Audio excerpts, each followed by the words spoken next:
Welcome to the Reality Revolution. Today, I found another amazing Neville Goddard lecture that is dedicated to the law and the use of imagination. My favorite Neville lectures are on the imagination when he uses examples and explains the process of using imagination. This one is called The Law and the Plan of Redemption, as delivered on April 21st, 1969. The Law and the Plan of Redemption. Our presentation of the gospel must clearly show that it has specific relevance to life, now as well as hereafter. For secularized man is far more concerned with the present than the future. So if you would interest anyone in this work, first appeal to what they can do here and now. For the promise is so fantastic that they may turn from you in disgust. Show them what they can do right here in this world now, and then you'll get their interest. Then you might find them becoming more and more interested in the promise. Now here, let me share with you a couple of stories that came to me this week. You'll see why I tell you this. He's not here tonight, but he's here quite often, and he wrote these two stories. He said, about 10 days ago, my wife told me of this little girl, 14 months old. My wife is a very dear friend of the grandmother of this little girl, and the little girl had cancer. She developed certain lumps in her neck, took her to the hospital, and a little biopsy was made of the tissues, and they brought back the verdict: cancer. Another doctor looked at it and he questioned it. He wasn't quite sure, not convinced, so there was a difference of opinion there. Then they brought in 3 specialists separately. Each brought in the verdict: cancer. So here were 4 and one not quite convinced, but they kept the child in the hospital for further examination. Now this night, 10 days ago, his wife told him the story. He said, I sat there and I listened too much of the story, and then I tuned her out to the point where I couldn't even hear what she was saying. I reconstructed the entire story in my mind's eye and redid it along the lines that I wanted to hear, and I actually heard my wife's voice telling me an entirely different story. As she was telling me the story, I completely revised it at a certain point. Then that night, when I was completely alone and not distracted, I redid the whole thing to make myself convinced, to be sure I actually heard my wife's voice telling me the revised story. The child was kept in the hospital, and then they made another test from another lump in the neck, and a unanimous vote was brought in. The child does not have cancer, and therefore, because they had no remedial treatment done in the hospital, she never had cancer. They couldn't conceive of any other treatment. They did not give her any radium, gave her nothing, no injections. Therefore, they were 100% wrong, they confessed the first time, because without treatments, the child could never have overcome the condition. So when the wife heard the new verdict of a complete change in the little 14-month-old child, she told the mother and the grandmother what her husband had done. Meanwhile, the neighborhood has been told this, and they are agog. But they can't for one moment credit an imaginal act as causation. That imagining creates reality is the height of insanity. Nevertheless, this is his story, that as every mystic knows that every natural effect has a spiritual cause and not a natural one. A natural cause only seems, and it is a delusion of this world, and man has a very, very poor memory. He can't relate what's taking place to any imaginal act in his past, because he's looking for physical causation. And he cannot believe that he did anything that would have produced this, not knowing that the doing was imaginal, not physical. He sat alone, and he imagined, and he set in motion a cause, and when the cause came into the world and he saw the effects, he did not go back into the psychic state of his being, he went back into the physical state. And he can't remember where he ever did physically anything worthy of this thing that he is now reaping. So his imagination is setting the whole thing in motion, but his memory is faulty. And that is the vegetating memory that simply disintegrates because it isn't really. So he looks upon the man who claims that it is all imagination as a fool. As Blake said, The idiot reasoner laughs at the man of imagination. So I tell you, everything in your world is caused by an imaginal act. Now he said, I was driving home, and suddenly I thought, here comes April the 15th, and I could use a little more cash. Uncle Sam is making demands upon my income, so I could use a little more. Then in my imagination, I simply imagined that lovely green, crisp currency was raining upon me, gently raining upon me. And then for about a minute, I simply lost myself in this little shower of green currency. Then the traffic demanded my complete attention, so I dropped it instantly and came back to this world. It only took about a minute, if a minute, then I continued home in my normal alert state. I never thought about it again. On the morning of the 15th, my boss came into the office and he said to me, you will receive a 10% raise in salary retroactive to April the 1st, and then gave me a check retroactive with a 10% increase in salary. Now he said, I simply took this green currency falling gently upon me, but let me warn you tonight, wait till you get home to do it if you're driving the highway. Be alert while you're driving. You can do it just as well while you're reclining in your bed, preparing yourself for sleep. Or do it when you are sitting down in a chair, but it works. This actually works. Everything is an imaginal act. There is no such thing as a physical causation. It's imaginal. But the world will not accept it. We are looked upon as simply idiots, and they laugh at the man of imagination when he tells you that everything in this world is caused by some mental act. We'll try to disprove it. You can say that man struck so-and-so, and therefore that was a physical cause, and the blow that he received, that was the effect, and therefore the whole thing was simply constructed physically. It wasn't so. What preceded the impulse to strike him? You go back to an unseen cause, and it was an imaginal act. The whole vast world is brought into being by imagination, sustained in being by imagination, and when imagination no longer sustains it, it dissolves and leaves not a trace behind, not a trace.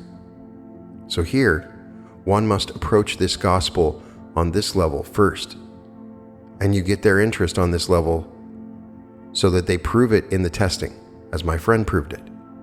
He received a 10% raise retroactive to the first of the month, and then the little girl, 14 months old, instead of having cancer, as 5 doctors agreed, and then they changed their opinion. But to justify their false judgment, they had to admit it wasn't so in the beginning because nothing was given to her. There was no treatment, and unless treatment was given, it could not have been cancer. Therefore, it never was. Well, that's all right with him. It's perfectly all right. The child has not received any verdict by the doctors of cancer. Now you'll say, how can a little girl 14 months old, why should she suffer? To you, she is 14 months old. To you. She isn't any 14-month-old. The garment she wears, judged by human standards, is 14 months old, but not the little girl that is there. She's as old as God himself, and God has no beginning, no end. He chose us in him before the foundation of the world, and when she came out of her mother's womb, but before the foundation of the world, before physical creation, you and I were chosen in him for a purpose.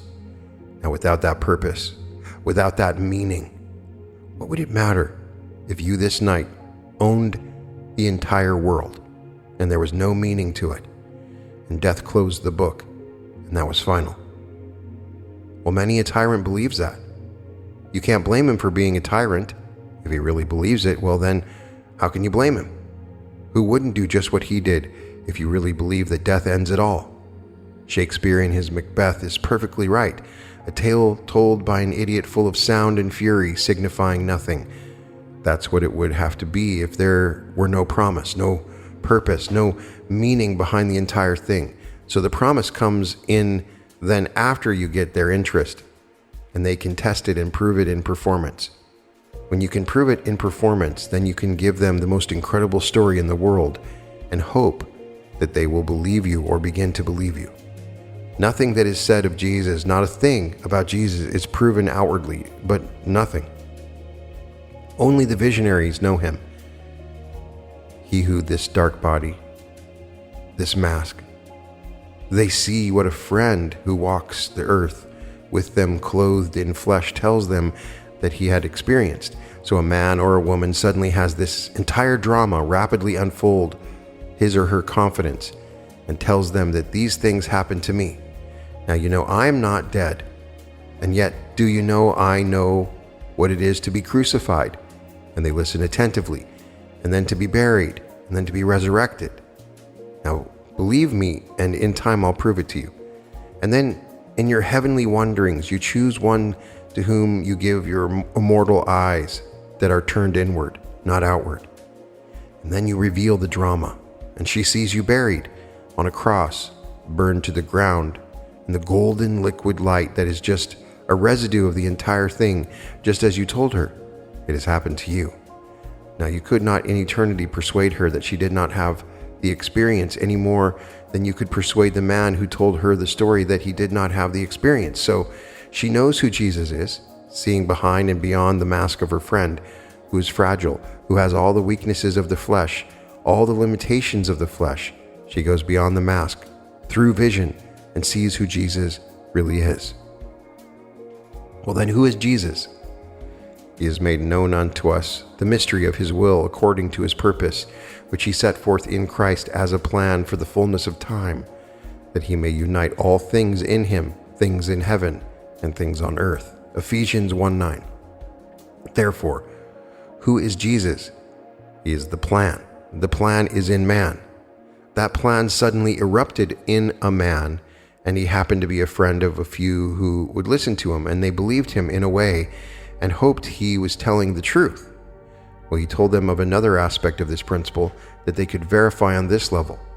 They tried it, and it worked. Then, in the fullness of time, he gave his eyes and still kept them. For in the heavenly sphere, you keep what you give. Therefore, you only share it. You don't really lose possession of it. So she has the immortal eyes that she may see inward into the world of thought and into eternity. And then she sees her friend on a cross set aflame and reduced to molten gold, as he told her that it happened to him. Now she knows because she received the eyes that could look inward. Now only the visionaries actually know who Jesus is. For not in eternity, no matter how you search, will you have any proof externally of Jesus. For he is not of this world. He's entirely different. We are from below, we are told, and he is from above. You are of this world. I am not of this world. John 8:23. So why look for him in this world? And yet throughout the history of man, they've been looking for him in the Near East. And then those who do not know, who have not the vision, say this is the spot where he was crucified, and that's the spot where he was buried, and this is the robe that he wore, and this is a piece of wood that came from the cross on which he was nailed. They build up this fantastic tradition. As we are told in the 15th chapter of Matthew, the traditions of our fathers have voided the word of God. 15:6. The word of God has completely gone from you because of the traditions of your fathers. You have kept these traditions alive, believing in a physical Jesus. And it's not a physical Jesus at all. Jesus is the pattern buried in every man. And it suddenly erupts in the fullness of time. The one in whom it erupts is just as surprised as anyone could be. And he simply tells it, still remaining in his weak little garment, the garment that is very weak and still subject to all the temptations of the world. But he can't deny what has happened to him. So he tells it. Then he gives to one, who in turn gives it to another, who will in turn give it to another, and they all become, in Scripture, eyewitnesses. So when Luke begins his story, he said, "Inasmuch as many have undertaken to compile a narrative of the things which have been accomplished among us, just as they were presented to us by those who were from the beginning eyewitnesses." And then he adds the thought, "and ministers of the word. It seemed good to me also to write a narrative concerning these things of which we have been informed." So he is now going to tell the one who loves God. He is called Theophilus. Oh dear, or blessed Theophilus. He's now going to tell him the truth of these things because of the eyewitnesses.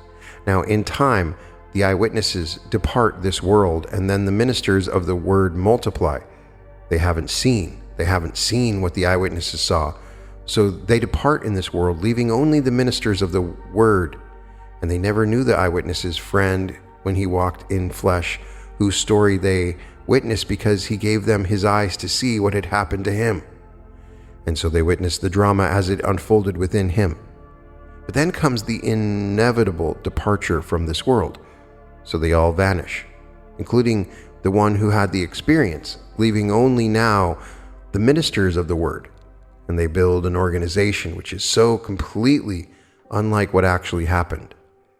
Then they make a little god out of a being who was like all the other beings in the world, only it erupted in him. They speak nothing of the eruption. They speak of an external man. There is no such thing as an external being. There never was. He is the inner man, the new man. You can look from now till the ends of time, and you will never find any convincing evidence of the historicity of one called Jesus. He is the most real, the most true being in the world, for he is in every being in the world. Christ in you is the hope of glory, Colossians 1:27. And do you not realize that Jesus Christ is in you, unless, of course, you fail to meet the test, 2 Corinthians 13:5. So you begin to test on this level with this power called the law, so that you can actually bring all things to pass. Like my friend, who simply allowed crisp bills, not debt, but currency to fall upon him. And having received it like a gentle shower, then in a matter of days, the boss comes in and tells him a 10% raise has been voted for him and it's retroactive. So his so-called immediate problem has been solved, but now it continues. It wasn't just for the month. This now continues as long as he is employed by this company. From what I have been told, they certainly do want him in their employment. So you start.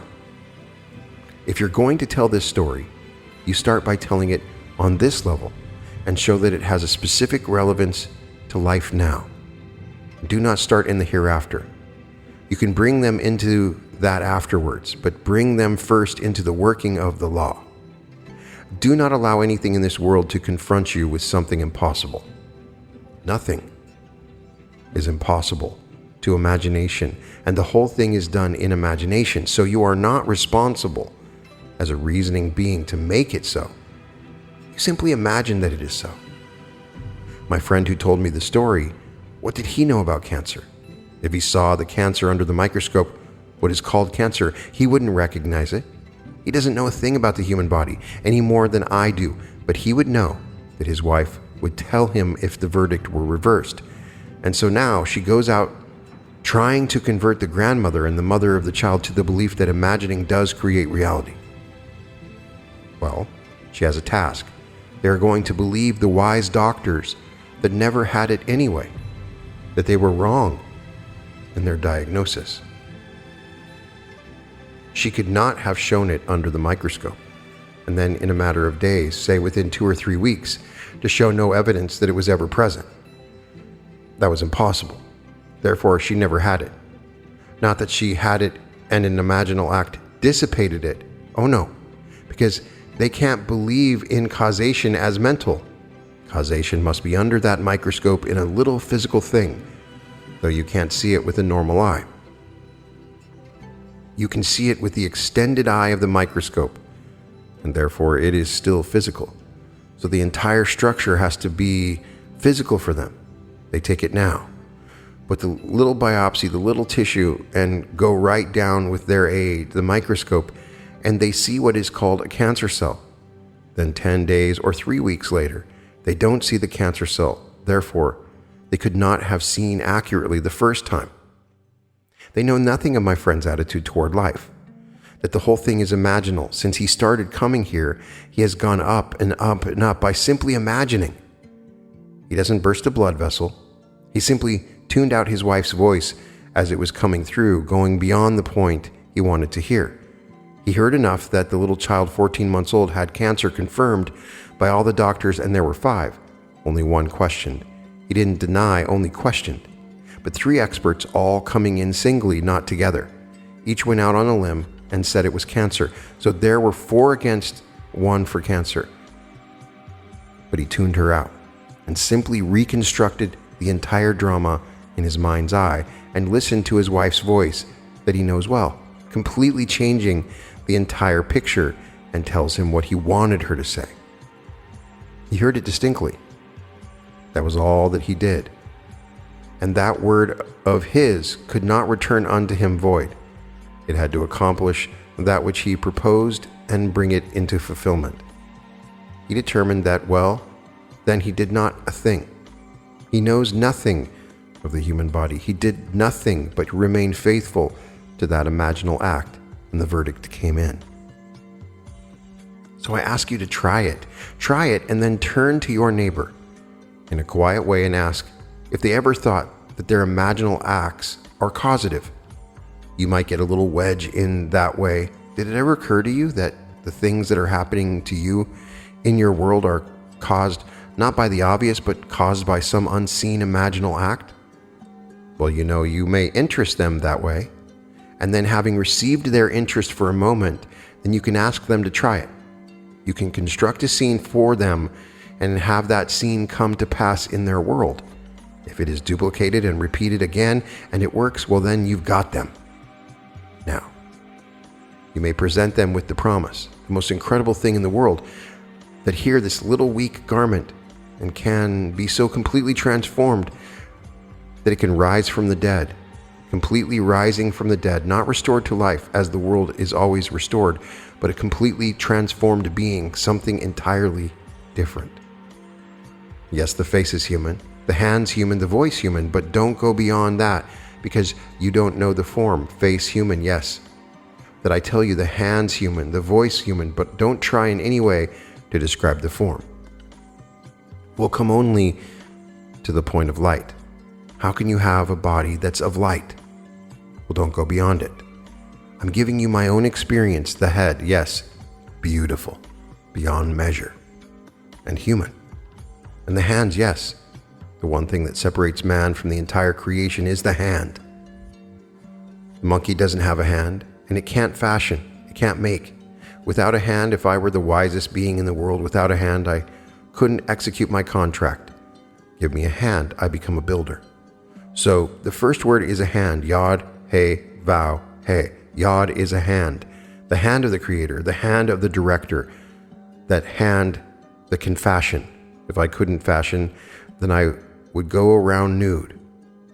I couldn't fashion a suit of clothes. I couldn't fashion anything, but give me a hand and you turn me into my Father's image. I have a human face, I have hands, and I have a voice, and it's human. Now, the being that you're destined to be is that. But now don't go beyond it in trying to in any way conceive of what the form is like. That's the being, that's the fiery being that you really are.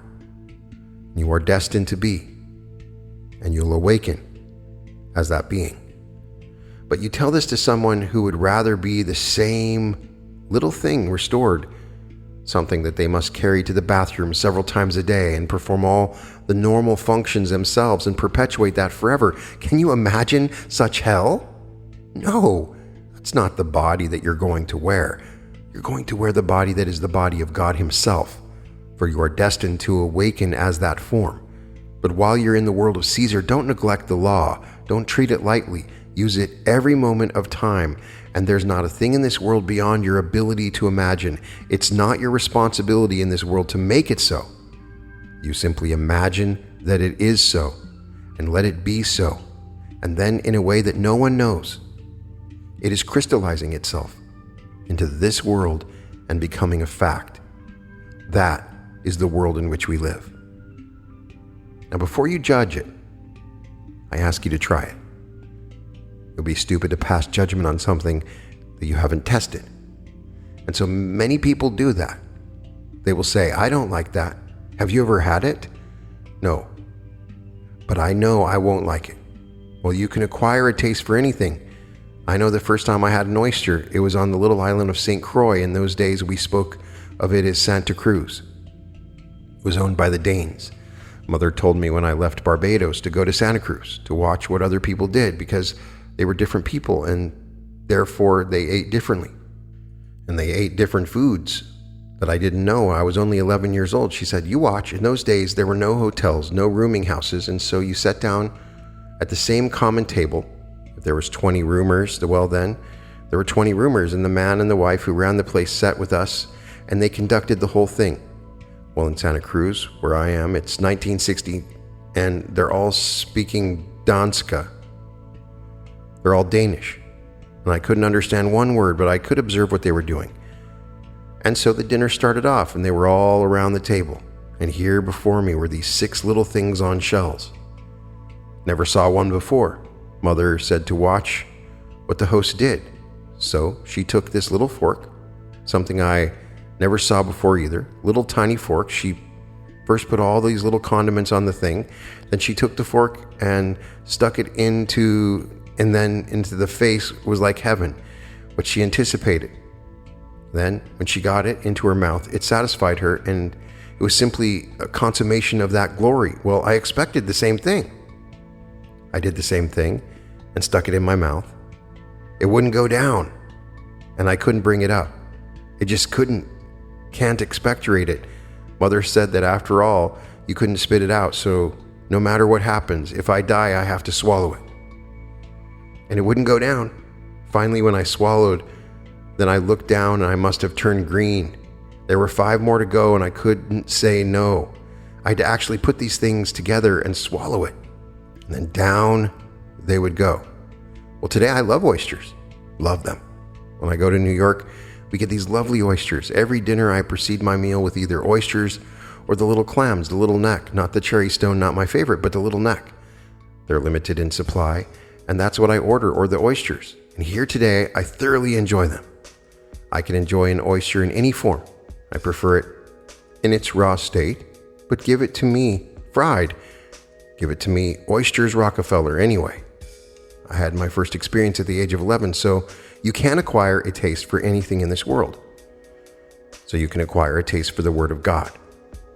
But introduce them first with the law and tell them how it works, and then show them how it works.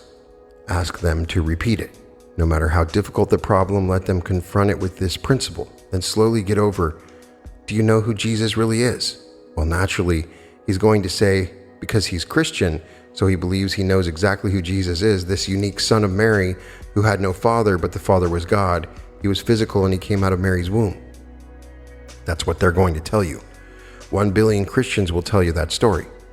That's what I was told. Then you will say, I know a friend of mine, and he's a normal person, not formally educated. No, doesn't have any of these qualifications, completely unknown, just a normal person, married. In fact, he was once divorced. So he has a family, a son from the first and a daughter from the second. Right away, they'll close the book. If you're going to tell me anything about him and associate it in any way with spirituality, but nevertheless, you go on and you say, you know what? Everything said of Jesus Christ in the Gospels, he experienced. And you know what? A friend of mine, just as normal as he is, she too has been married twice. She has 2 children from 2 different men. And one night in vision, he gave to her his immortal eyes that she may see. And then she saw the same one, as he told her he had experienced, hanging on a cross. And the cross set aflame and reduced to molten golden liquid light. And they were digging a hole to put the body. And she saw the body on a litter, on a pallet. She has seen him on other occasions manifesting the power he tells you he now exercises when the body sleeps upon the bed. So she knows who Jesus really is. No, he is not that little garment. Jesus is a pattern, an eternal pattern of redemption, which sleeps in every garment, but in that particular garment he awoke. And now he knows who he is, because when he awakes, the one in whom he awakes is the one who awakes. And so he became humanity, that humanity may become God. So God sleeps in everyone, and in everyone he will awake. And as he awakes, the identical drama has to be experienced by the one in whom he awakes. So that is Jesus. And there never was another Jesus. There is no other Jesus. If they're very ardent, they may turn from you, even though they become enriched by the law that you taught them. Perfectly all right. It takes quite a while to break down these traditions, but you go back and you read it in the 15th chapter of the book of Matthew, how for the sake of your traditions you have made void the word of God. So they'll keep alive all these things and wear all these silly little garments on the outside with their purple robes and their red robes and all these things and hats so heavy they can't even hold them up. Here they are. They think that makes them very, very important. And the unthinking millions will think themselves blessed if they can but touch the garment as he walks by, or if he will smile on them, or if they can even attend service where he, the Great One, is conducting the Mass. They firmly believe this nonsense, and they go blindly on doing it morning, noon, and night. But I'm telling you what I know from experience. You take it seriously, because my age, even if I lived on for a few years, it can't be that long, and I must depart. Those of you who would have seen as I have told you that you will see will depart too. And when the eyewitnesses depart, they only leave behind them the ministers of the word, and they invariably turn it into some institutional concept, and therefore void the word of God, completely void it. But you take me seriously and start tonight, of course. You've already done it with the law, and prove it. And you'll prove it. You'll become exactly the man, the woman that you want to be. But don't forget the promise in the proving of the law. For without the promise, what would it matter if you owned the earth? What would it matter? I read Stalin's daughter's book. You might have read it, and you recall the passage. She was present when her father died. She said she has never seen such an expression of hate in her life. He was paralyzed on one side, and on the unparalyzed side he raised the hand in an expression of anger. He couldn't have seen because the brain was gone, but he saw something not with the physical eye. He saw something, and the response came out in a physical manner. Whatever he saw, she said, I've never seen such hate in my life as expressed on my father's face, as though the devil himself stood before him and he was simply defiant. He could have seen the composite picture of the 20 million that he slaughtered personified as one face facing him. And the hand, this little hand, raised in defiance. And then he collapsed and was gone. He didn't believe in the hereafter, and he didn't believe that he would be restored. This was it. Therefore, do what you want. He looked upon the entire crowd standing on the podium with him, and under his breath, when hundreds of thousands were cheering him, he would say, "Fools." He looked upon them just as a cast of nothing. And yet today we find these silly people ballooning him up as an important person in this world, and he didn't care anything about anyone. Slaughtered as he felt like it. But he has to face himself now, and he's not playing the part of Stalin. He's playing, yes, the same being, but a young man, healthy and strong enough to shine the shoes or clean the latrines or do something that's consistent with his life, that is best needed to work upon him to bring out that something that is hidden in him, which he denied while he was here. So I ask you to simply try it. Take the law. For those who are here for the first time, it's simple. This is what you do. Do you know what you want? Well, construct a scene in your imagination which would imply that you have realized it. Try to enter into the spirit of the scene and participate as an actor in the scene, giving as much of the tones of reality as you possibly can to the scene, giving it all of the sensory vividness that you are capable of giving it. Enter into the spirit of it and feel the reality of it, but go to the end. Don't consider the means, go to the end. The whole thing is already done. You are now reveling in the accomplishment, and then break it. Now, faith is simply loyalty to this unseen reality. That's what faith is, to remain loyal to this unseen reality. For when you did it, that was God in action. Who did it? If I ask you, you say, I did it. Well, that's his name. Who's doing it now? I am. Well, that's God's name forever and forever. So you do it in your imagination and then drop it. Just as he dropped the little gentle rain of crisp bills that fell upon him, And the boss comes in and tells him, "You've been voted a 10% increase in salary retroactive to the first of the month." So his little problem was solved. And then the problem, which was a serious problem for the mother and grandmother of the little girl, that was solved. The doctors are still looking under their microscopes to see why they misinterpreted the first. And as they see the first, they will still come to the same conclusion. How did it happen? Well, it could not have happened, therefore it didn't. They'll be confronted with it, and it still didn't happen that way. It never was cancer because it isn't cancer, for if it was cancer, there should have been some treatment, and there was no treatment, therefore it could not have been cancer. And they'll go over this over and over like a squirrel in a cage, because it's only in our imagination. That's all that he did, and this man lives this way morning, noon, and night.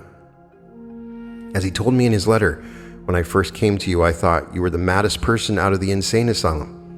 I thought, really, you should be put away for the good of society, that you were stark mad.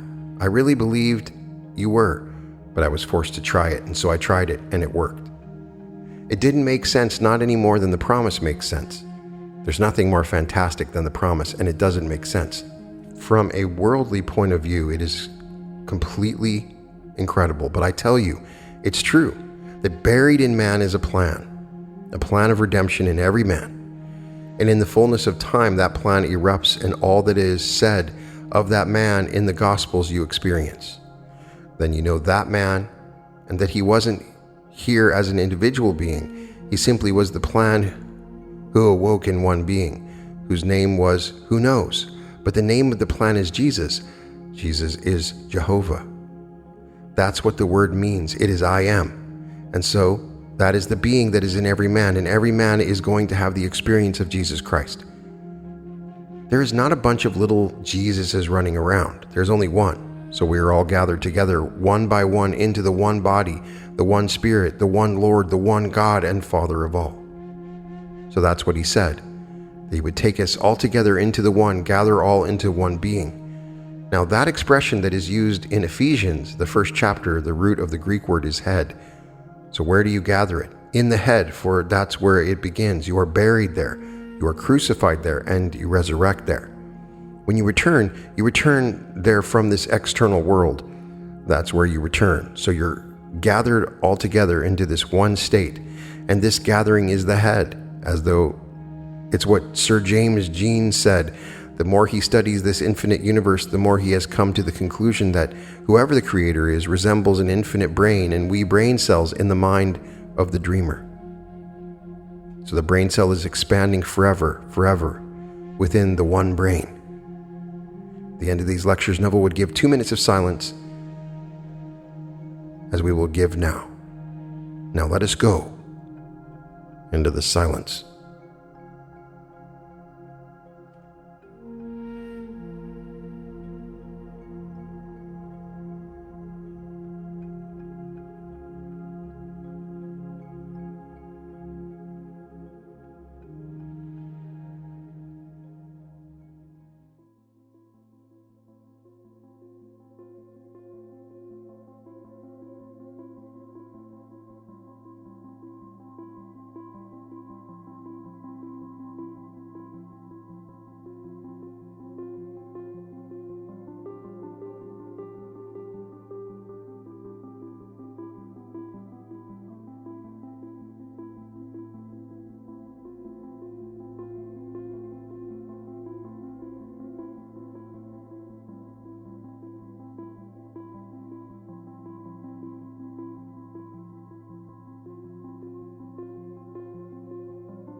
Now, there wasn't a question and answer session in this particular lecture, but it's very interesting lecture in that the way he worded it, it is almost like it's going beyond just teaching imagination.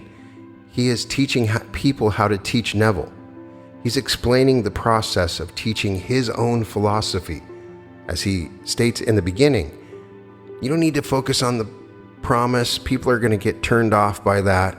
Start off simple and teach them about imagination, and then have them test it out. And as they test it out, they start to realize who they are because they have this power. And he gives a very cool story that we've also heard in the lecture on Many Mansions, as well as his lecture on All Things Are Possible, about the man who imagined money raining down and he could feel the money, and then later on gets a 10% raise. Be sure to check out my raining money meditation designed around this concept. Also the story of hearing his wife's voice discussing this girl's cancer and how she suddenly got better by using his imagination in that way. These are two examples of imagination that are powerful, that you can use, or something like it that you can use. But he continues to teach this not in, hey, this is what you need to do. He's saying, oh no, this is how you teach it. So I found this to be an interesting perspective that he was teaching from. The whole world is created around imaginal acts, as he continues to verify. And he explains that. Once you start to talk about the promise and all the little aspects of that, people might not be turned off. So he is saying that teach them the law and the law will work. So I'm wondering if anybody's tried the raining money meditation, if you had any success with that. I've found great success because I like to feel the tactile feeling of the money in the sky and holding it in my hand. That is effective for me. It gives me something that is easier for me to imagine. Also, the example he gives of using his wife's voice is another easy way to imagine. So if this is news that your wife or friend would give you, in particular, can you memorize their voice? Does their voice come to you easily? You can remember their voice perfectly in their discussion with you, and it works. But I also find his summary of how to use the law interesting because he's emphasizing that you're an actor. I would refer to you on my episode on the Rosicrucian secrets to the law of assumption, which really focuses on the idea that you are taking upon a role like you're an actor. And that's why Neville Goddard was so good at it. He was an actor. He acted on Broadway. So he says, so I ask you simply to try it. Take the law. For those who are here for the first time, it's simple. This is what you do. Do you know what you want? Well, construct a scene in your imagination which would imply that you have realized it. So he's not telling you to show yourself receiving it or realizing it. He's showing a scene that's already happened after the fact, and you are experiencing it. And the implication of this scene is that you already received it. So sometimes people make the mistake of imagining, I just received this check. No, you can actually imagine a scene where it would imply that you already received that check. So he says, which would imply that you've received it. Try to enter into the spirit of the scene. So he's saying, go into the scene, but the spirit of the scene, the ideas around it, and participate as an actor in the scene, giving as much of the tones of reality as you possibly can to the scene. The tones of reality are important. The smells, the sounds, the tastes, and in particular with Neville, the feeling, the tactile sensation. If you're standing in a kitchen and you know what that kitchen counter feels like, put your hand on the kitchen counter. Bring up all the tones of reality. That is a reminder to make it vivid and to bring up all the different senses into a single imaginal act. You enter into the spirit of it and you feel the reality of it. But go to the end. Don't try to figure out how it's going to happen or the means. You go to the end. The whole thing is already done, and you're now reveling in the accomplishment, and then you break it and you drop it. So when you're done, he says, you drop it. That's all you need to know about the law. It's as simple as that. You're an actor. You're acting in this world, and you're acting in a scene where it implies it's already happened. Please share your success stories and using the imagination in the comments. I know there are people that are listening to this that still doubt the power of the imagination. Your stories are helpful, so please put them in the comments. It helps me and others. You can do a great service in doing so. You can find all episodes of The Reality Revolution at therealityrevolution.com. Check out the Neville Goddard playlist. So many other cool lectures that you can learn more and more about Neville's philosophy. I would love it if you checked out my art. You can find it at www.newearth.art. And welcome to The Reality Revolution.